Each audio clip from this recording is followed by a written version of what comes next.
سورہ ابراہیم کی آیت نمبر 28، سورہ ابراہیم کا 5واں رکوع اور 13ویں پارے کا 17واں رکوع۔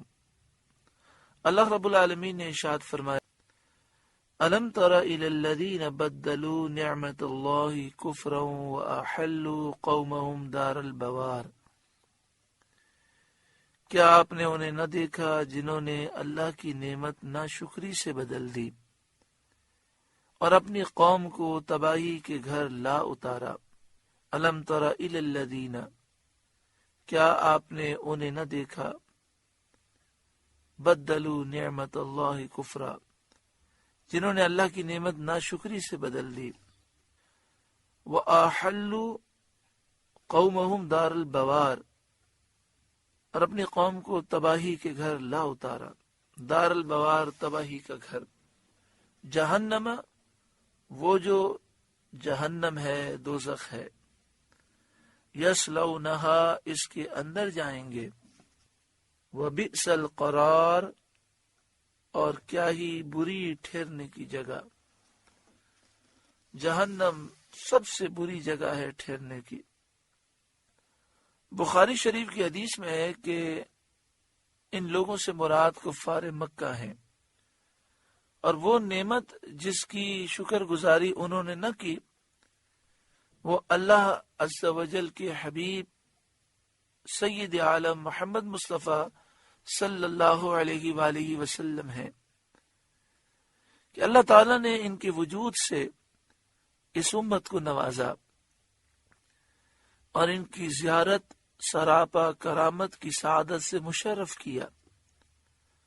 لازم تھا کہ اس نعمت جلیلہ کا شکر بجا لاتے اور اس نبی کی فرما برداری کر کے مزید کرم اور فضل حاصل کرتے، اس کی بجائے انہوں نے ناشکری کی اور سید عالم صلی اللہ علیہ وآلہ وسلم کا انکار کیا، اور اپنی قوم کو جو دین میں ان کے موافق تھے دار الہلاک میں پہنچایا۔ یعنی ان کافروں نے اپنے آپ کو بھی برباد کیا، اپنی قوم کو بھی برباد کیا، خود بھی جہنمی ہوئے اور اپنی قوم کو بھی جہنمی بنایا۔ وَجَعَلُوا لِلَّهِ أَنْدَادًا لِيُضِلُّوا عَنْ سَبِيلِهِ، اور اللہ کے لیے برابر والے ٹھہرائے تاکہ اللہ کی راہ سے بہکا دیں۔ یعنی انہوں نے بتوں کو اللہ کا شریک کیا اور کوشش کی کہ لوگوں کو اللہ کے راستے سے وہ دور کر دیں۔ قل، اے محبوب آپ فرمائیے ان کافروں سے، تمتعوا، کچھ برت لو، یعنی تھوڑے دن دنیا کی خواہشات کو برت لو، فائدہ اٹھا لو۔ فَإِنَّ مَصِيرَكُمْ إِلَى النَّارِ، کہ تمہارا انجام آگ ہے، آخرت میں تمہیں جہنم میں جانا ہے۔ قُلْ لِعِبَادِيَ الَّذِينَ آمَنُوا، میرے ان بندوں سے فرماؤ جو ایمان لائے، یقیموا الصلاۃ، کہ نماز قائم رکھیں، وَيُنْفِقُوا مِمَّا رَزَقْنَاهُمْ سِرًّا وَعَلَانِيَةً، اور ہمارے دیے میں سے کچھ ہماری راہ میں چھپے اور ظاہر خرچ کریں۔ من قبل ان یأتی یوم لا بیع فیہ ولا خلال، اس دن کے آنے سے پہلے جس میں نہ سوداگری ہوگی نہ یارانہ، یعنی نہ وہاں بزنس ہوگا، نہ تجارت ہوگی، نہ وہاں دوستی یاری چلے گی۔ اس آیت کریمہ میں یہ فرمایا گیا کہ اے محبوب آپ میرے ان بندوں سے فرما دیں جو ایمان لائے ہیں نماز قائم کریں۔ پہلے نماز کا حکم دیا گیا۔ اللہ تعالیٰ ہمیں 5 وقتہ نماز پابندی سے ظاہری اور باطنی آداب بجا لاتے ہوئے ادا کرنے کی توفیق عطا فرمائے۔ جب بھی نماز پڑھیں انتہائی توجہ کے ساتھ، خشوع و خضوع کے ساتھ ادا کرنے کی کوشش کریں۔ جو شخص نماز صحیح ادا کرتا ہے پھر جو دعا مانگتا ہے اللہ اس کی دعا قبول فرماتا ہے، اور نماز کی برکت سے اس کی ہر مشکل آسان ہوتی ہے۔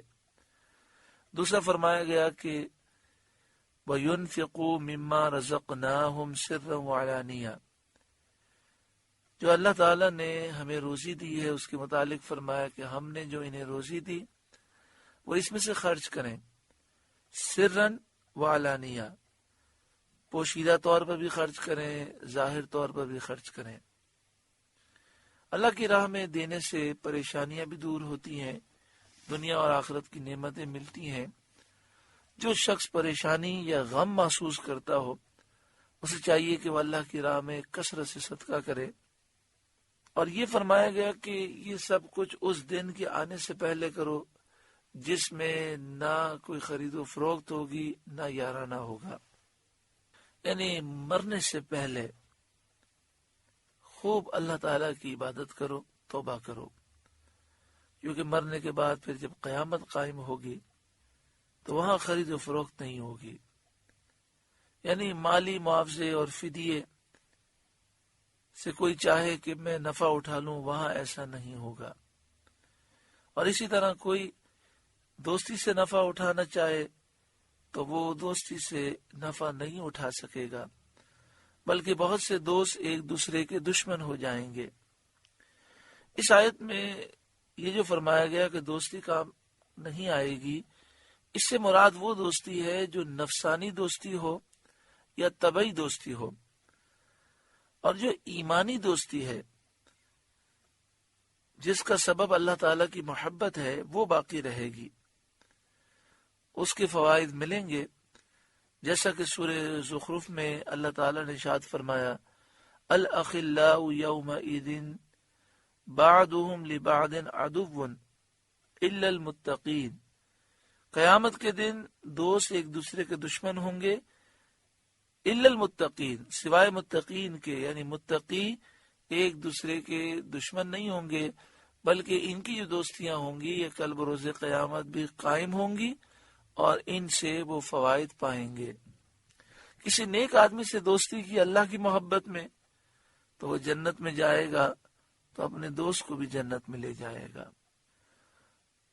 آگے ارشاد فرمایا اللہ الذی خلق السماوات والارض، اللہ ہے جس نے آسمان و زمین بنائے، وانزل من السماء ماء، اور آسمان سے پانی اتارا، فاخرج، آپ سے گزارش ہے کہ قرآن کے اس پیغام کو آگے پہنچا کر ثواب جاریہ حاصل کریں۔